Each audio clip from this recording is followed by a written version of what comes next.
Baik teman-teman, balik lagi dengan kami Adi Purna, Yusipa dan Sirsela. Nah, di video kali ini masih lanjut dengan video tentang osiloskop. Kami akan mengukur tegangan AC menggunakan osiloskop dan mengukur tegangan DC menggunakan osiloskop. Jadi di sini terdapat dua sumber tegangan ya. Untuk yang AC kami pakai yang variabel variak ya, variak atau variabel AC. Terus yang untuk DC kami pakai power supply DC. Oke. Nah, sebelum lanjut ke spesifikasi biar lebih paham, mari sebelum lanjut ke video, mari kita cek dulu ya untuk spesifikasi masing-masing alatnya. Nah, ini ada sebuah variak ya. Jadi variak ini mirip seperti pengatur tegangan, tapi ini berfungsi untuk mengatur tegangan AC.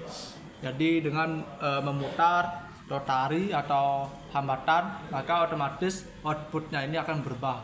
Nah, caranya masang kabel pasti udah kalian tahu kalau kalian melihat video yang sebelumnya. Jadi saja gini, jelaskan sedikit ya. Jadi yang A kapital ini dihubungkan ke pasa, harus ke pasa.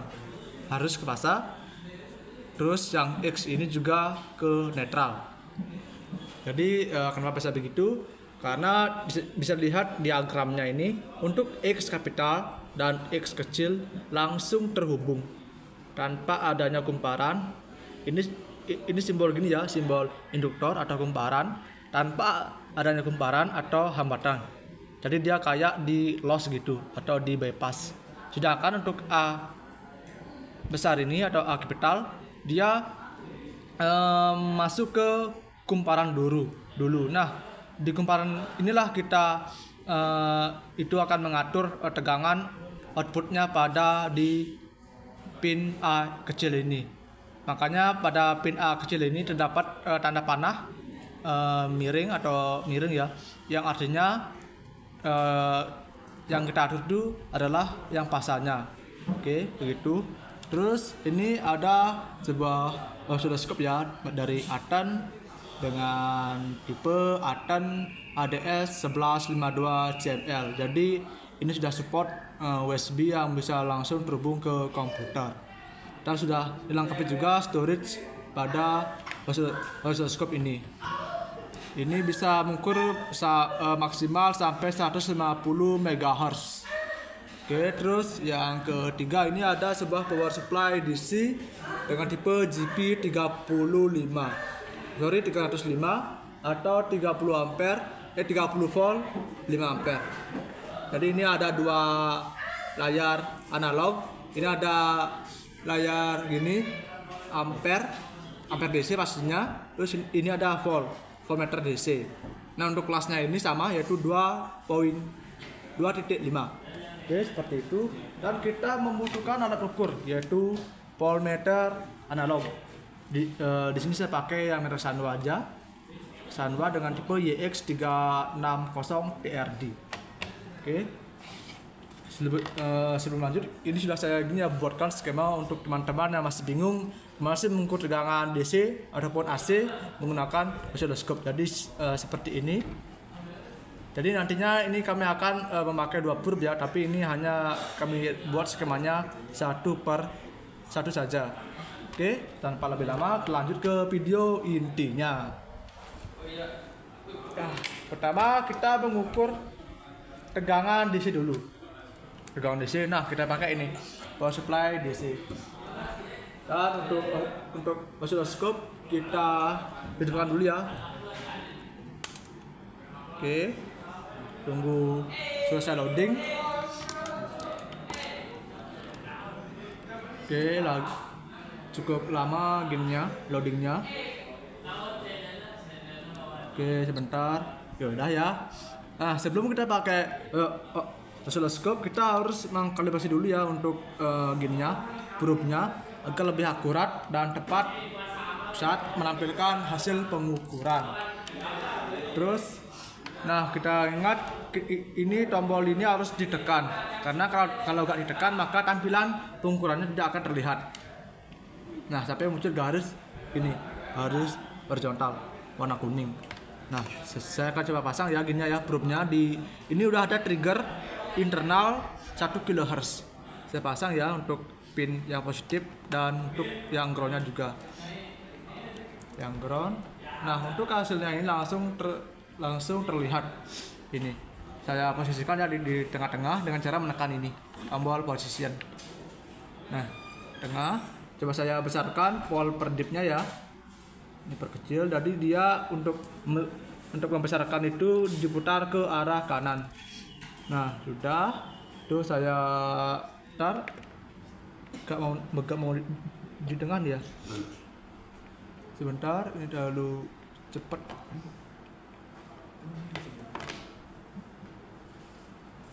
Oke, sudah. Terus saya akan mengatur lebar gelombangnya dengan memutar ke kanan time per dip. Nah, jadi ini tampilan gininya trigger internal dari osiloskop ini, yaitu berbentuk gelombang kotak atau square wave dengan frekuensi 1 kHz. Oke. Nah, sekarang ini kita biarkan dulu. Sekarang kita hidupkan untuk power supply DC-nya. Kita hidupkan saja. Nah, oke. Lampu kontrol voltage-nya menyala. Jadi kita akan atur dulu untuk tegangannya. Nah, di sini saya akan memakai tegangan 10 volt saja ya. 10 volt DC dan 10 volt AC. Nantinya akan saya bandingkan tegangannya ini keduanya pada pengukuran di osiloskop. Nah, biar lebih akurat karena kelas pengukuran tegangannya ini berbeda-beda, saya akan ukur dulu ya untuk tegangan DC-nya. Di sini kita pilih sektor DC volt. Kita pakai yang 50 volt. Mengapa? Karena probe sektor pengukuran harus lebih besar daripada tegangan yang akan diukur supaya multimeternya bisa lebih akurat dan tidak mudah rusak dalam pembacaan tegangan. Oke, saya ini tancapkan. Ingat, hitam ke hitam dan merah ke merah atau positif. Nah, ini lebih sedikit ya. Jadi ini kita pakai yang 50 volt. Jadi untuk 50 volt itu yang ini untuk skalanya ini 50 volt, 40 volt, 30 volt, 20 volt, 10 volt dan 0. Nah, 10 volt ini lebih sedikit ya. Ini di angka 12 volt. Kita turunkan dengan memutar untuk pin dari power supply-nya. Nah, sorry, kita ini dulu. Turunkan pakai korsang dulu. Oke. Kita naikkan sedikit. Nah, sudah pas ya. Sudah pas di 10 volt. Oke, udah pas di 10 volt. Nah, biar lebih cepat kita coba langsung aja yang ukur yang dulu. Nanti untuk ukur tegangannya kita gantian. Nah, untuk input AC variak ini, ingat untuk yang A ini harus mendapat bagian pasarnya kapital. Nah, kita hubungkan dulu. Nah, kabel ini jangan sampai gini ya, jangan sampai menyatu karena jika menyatu akan menimbulkan percikan api karena terhubungnya pasar yang netral secara langsung. Dan jangan juga gini ya, kalian sentuh karena ini tegangan tinggi. Oke, terus saya akan memutar sektor ke AC pole karena kita akan mengukur tegangan AC.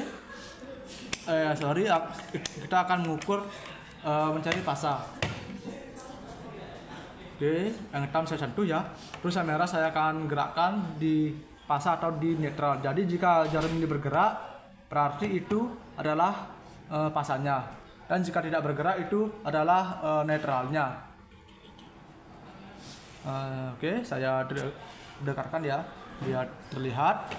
Nah, bisa fokus untuk kamera. Yang hitam saya coba dulu ya, hitam pada listriknya. Nah, yang hitam ini bergerak. Berarti ini fix pasarnya. Jadi kalau saya tempelkan yang merah itu tidak akan bergerak. Jadi ini adalah netralnya. Nah, sorry, ini terjadi gerakan sedikit ya. Sebentar.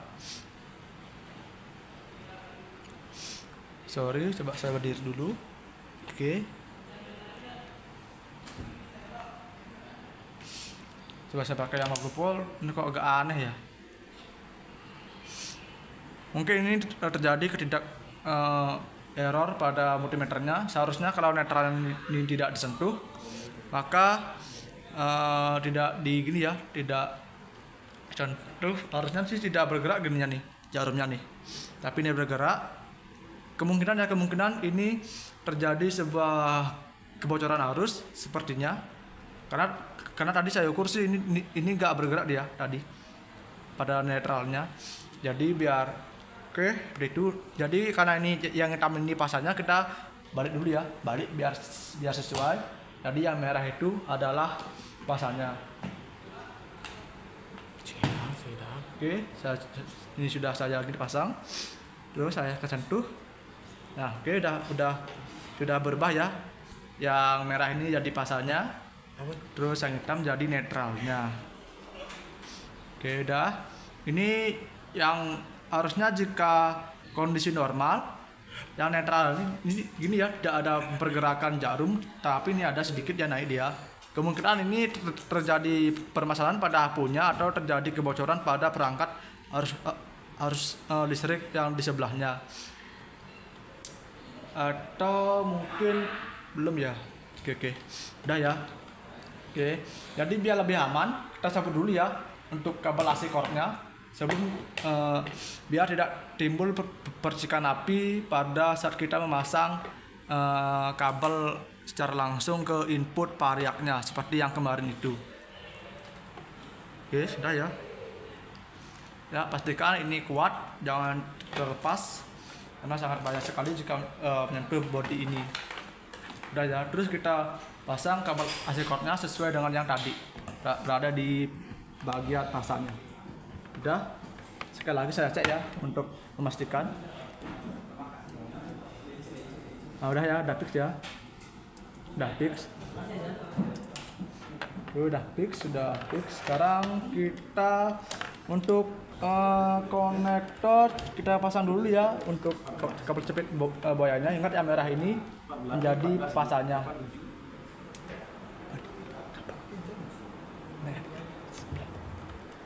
Oke, yang sedangkan yang hitam ini di sini, yang di X kecil. Nah, ini kita jauhkan ya, jangan kita sentuh karena sangat bahaya. Terus kita pasang juga untuk kabel speed bawahnya di power supply DC-nya. Oke. Nah, ini juga yang biru ini dia jadi hitam. Nah, udah lengkap ya. Baik teman-teman, tadi karena terjadi problem sedikit pada device yang kami pakai, jadi tiba-tiba tadi videonya terpause sendiri. Nah, terus ini sudah kami pasang ya untuk kabelnya, yang merah ke positif dan yang hitam ke negatif. Sudah. Nah, terus untuk yang CA1 sudah kami kalibrasi. Karena ini kita pakainya kali 10, kita coba ini untuk pol peditnya ini kita atur di 5 volt saja. 2 volt. Nah, ini 5 volt. Sebentar, ini harusnya di tengah-tengah sini dia.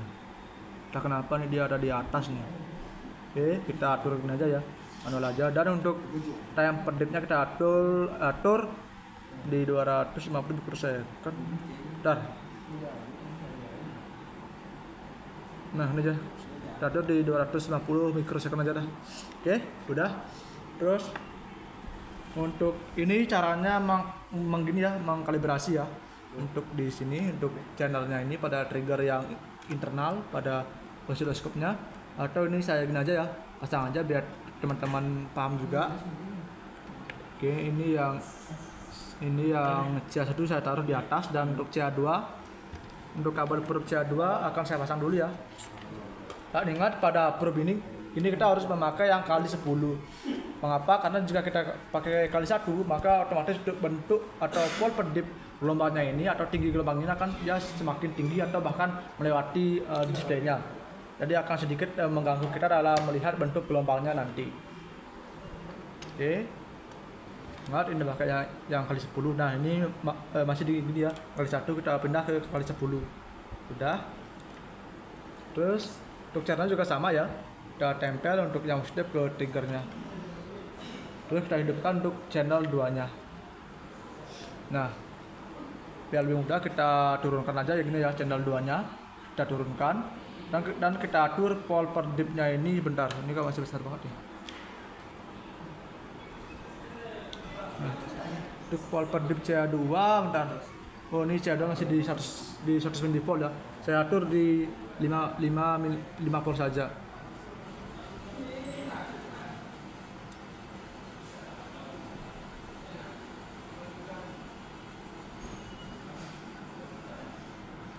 Volt, tapi kok beda ya? Sebentar, agak aneh nih. Coba saya lagi dulu ya, default setup dulu, jadi kembali ke setup awalnya. Udah ya, harusnya sih sama dia nih. Udah sama dia, oke? Udah sama. Saya sudah kalibrasi yang dia untuk gelombangnya, oke? Nah, kita atur untuk pol per dip CA1 nya ke 5 volt. Ini udah 5 volt atau 2 volt aja lah. 2 volt saja ya. 2 volt saja. 2 volt juga untuk CA2 nya. Oke, sudah ya. Untuk time per dip kita pakai saja yang 500 mikrosecond. Oke, ini sudah terkalibrasi kedua probe oscilloscope-nya. Oke. Sekarang kita coba ukur. Nantinya untuk CA1 akan saya coba gunakan untuk mengukur tegangan DC. Tegangan DC ya. Tegangan DC. Oh ya, ini saya belum mengatur tegangan gini ya. AC-nya menggunakan multimeter. Jadi sekarang kita coba atur dulu ya untuk tegangan AC-nya di 10 volt. Jadi sama seperti power supply DC-nya yaitu 10 volt. Oke, ini kita masih pakai selektor yang 50 volt yang ini di skala 50 volt, 40, 30, 20, 10 dan 0. Oke, kita putar untuk rotari variaknya, putar pelan-pelan sampai di layar ini menunjuk tegangan 10 volt. Oke, udah pas ya 10 volt, udah pas. Sekarang kita lepas. Kita tahu jadi untuk voltmeter ini kita gunakan untuk mengkalibrasi kedua tegangan pada variak dan power supply DC ini biar sama-sama akurat, yaitu 10 volt keduanya, biar tidak ada ketidakadilan antara kedua tegangannya. Oke, nah untuk CA1 kita pakai yang mengukur tegangan AC dan CA2 kita pakai untuk mengukur tegangan DC. Nah sekarang kita ukur dulu yang ini ya tegangan DC ya, tegangan DC untuk hitam, ini ground ya, bukan hitam. Ini ground, kita sambung ke negatif power supply.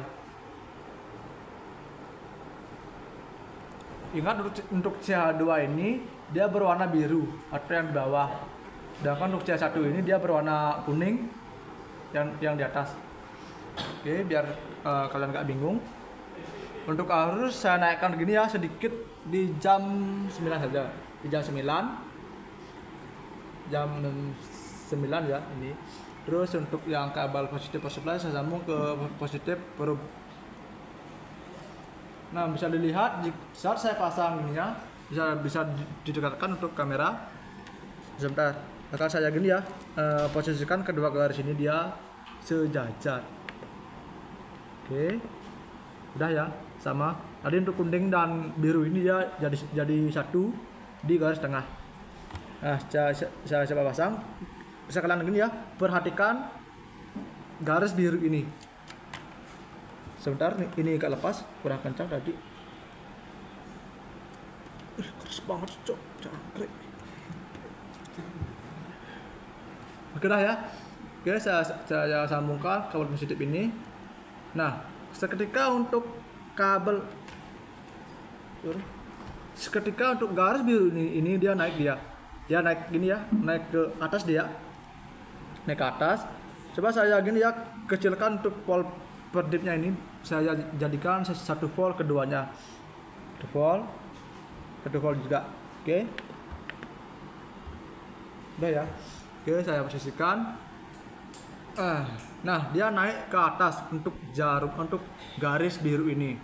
Jadi karena kita ini mengukur tegangan DC, maka hasil pengukurannya hanya garis lurus saja. Garis lurus, mengapa? Karena sebentar akan saya gini ya jelaskan. Sebelum itu saya akan juga sambungkan juga untuk yang CH1 ke ininya, variaknya. Oke, ingat ground kita sambung ke netral. Mengapa? Karena netral pada osiloskop ini ada hubungan dengan netral pada variaknya. Pada ground yang ini maksudnya ya tadi. Oke. Jadi kalian jangan sampai kebalik memasang probe. Contohnya ini sebagai ground ini dipasang ke pasar, maka nantinya akan sedikit terjadi masalah pada ini kalian, hasil pengukuran bisa meledak atau gimana karena netral pada osiloskop ini ada hubungan dengan ground yang ini, ground pada kabel probe-nya. Oke, nah ini sudah terlihat ada bentuk gelombang dari variaknya. Saya coba perkecil untuk yang perditnya ya. Nah, udah terlihat. Nah, oke. Nah, ini sih kedua gelombang ini, gelombang DC dan gelombang AC udah saya gini ya, sudah saya posisikan di tengah-tengah atau di tab centernya. Dengan saya menekan tombol ini position di tengah, terus position untuk tegangan ini untuk di DC ya. Sudah. Nah, jadi kita lihat di awal itu mengapa untuk garis biru ini yang awalnya di tengah, saat kita pasang ke power supply DC, dia tiba-tiba naik. Sedangkan jika saya pasang untuk kabel yang ke variak ini, yang awalnya itu kan tengah dia, terus dia berubah jadi gelombang sinus dia, sinus. Nah, yang DC ini kenapa dia tidak dia ke bawah? Jadi penjelasannya itu seperti ini. Bisa kalian lihat bentuk gelombang AC kan gini dia, sinus dia, sinus ya, sinus. Dia bentuknya dia gelombang sinus ya, gelombang sinus. Nah, ketika dia jadi DC, maka otomatis pada rongga-rongga yang ini, bagian ini ya, bagian ini, yang ini, dia ditutupi atau diratakan. Jadi yang meratakan tegangan itu namanya dioda yang melewatkan arus listrik dengan jalur satu arah dan memblokir arus listrik dari arah sebaliknya. Jadi dia meratakan tegangan ya, meratakan tegangannya. Jadi ini dari AC diratakan menjadi DC dan hasilnya seperti ini, seperti garis lurus saja. Jadi inilah mengapa ketika saya ukur tegangan DC itu dia dari garis tengah dia naik ke atas, karena tegangan DC itu yaitu tegangan positif dan negatif. Jadi yang ini negatifnya dan yang ini positifnya. Jadi yang positif itu dia di tengah dia, atau dia di atas, sedangkan yang negatif itu dia di bawah, atau di tengah ini yang 0. Ini 0, ini positif. Yang ini negatif di bawah. Sedangkan untuk gelombang sinus itu ya, untuk gelombang sinus itu dia puncaknya ini dia berada di positif. Sedangkan untuk lembahnya ini dia berada di negatif, dan untuk tengah-tengah antara pergantian gelombang ini dia berada di 0.0 atau ground. Ini ground, positif dan negatif. Jadi seperti itu. Jika saya ukur tegangan untuk tegangan, nah ini tegangan di CH1, coba. Ini CH gini ya, ini CH1 terukur, ini CH1 dia ke AC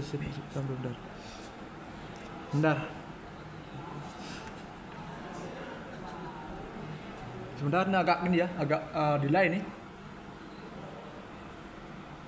Ayo cepat, sebentar kok lama nih.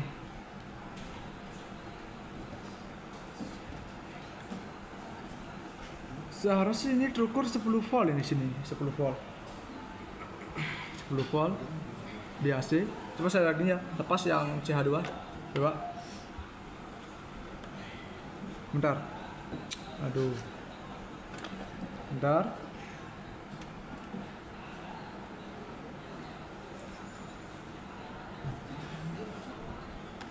Atau saya rubah aja gini ya.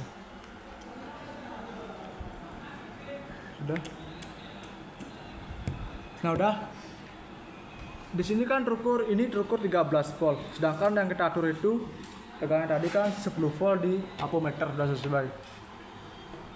Oke, ini terukur 13 volt di layar oscilloscope. Dan untuk tegangan yang gininya, untuk tegangan DC-nya coba saya pasang ya. Coba saya pasang, terus tengah-tengah. Ini CH2, oke. Nah, untuk CH2 saya mensure ya. Ini CH1 dan bentar ini. Oh, sorry, untuk CH2 ini saya belum ini ya. Saya belum kali 10 ya, sesuai dengan yang CH1. Bentar. Ini belum saya gini tadi kalibrasi. Oke. Udah ya, sesuai. CH2 kita next, sorry mati.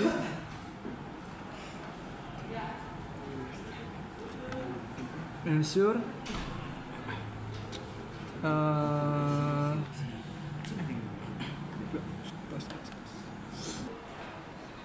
baik teman-teman, bahwasanya jadi masalah pada CH2 nya.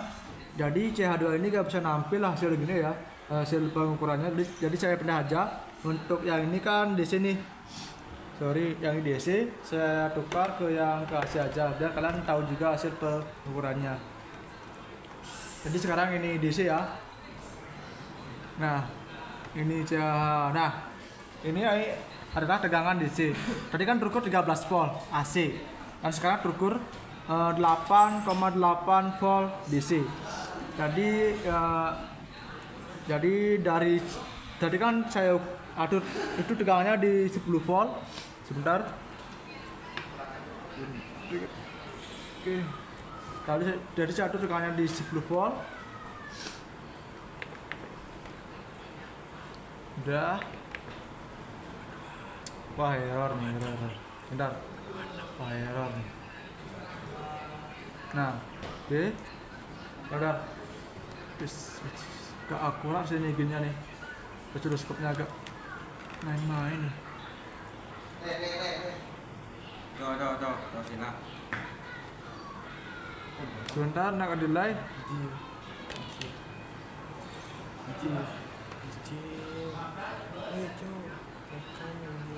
Wah, gini ya. Sebentar.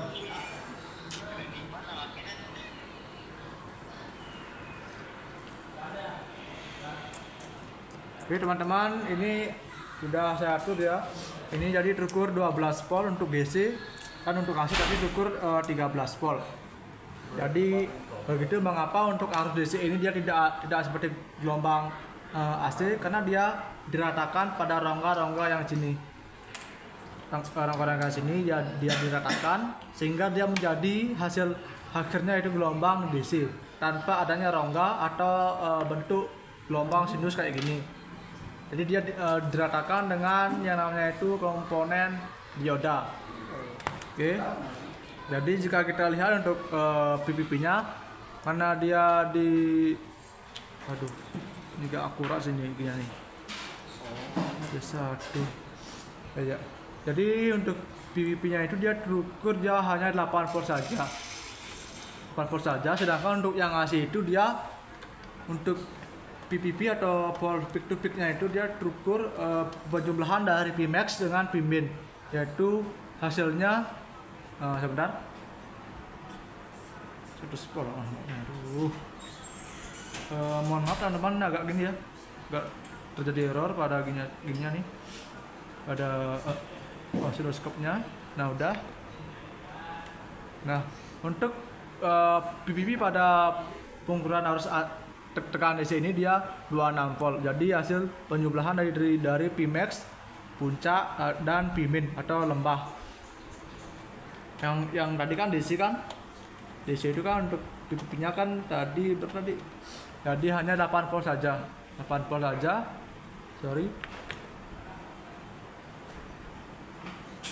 PPP bentar, agak buka di line. Ya, tadi hanya terukur Pmax yaitu 9 volt saja. Pimax dengan pemain ini ternyata dia gini ya, dikurangkan hasilnya itu 1 volt. Jadi seperti itu untuk cara pengukuran tegangan AC dan DC pada menggunakan oscilloscope. Baik teman-teman, jika ada yang ditanyakan atau ditambahkan bisa di komentar, dan sampai jumpa di video berikutnya. Oke, thank you.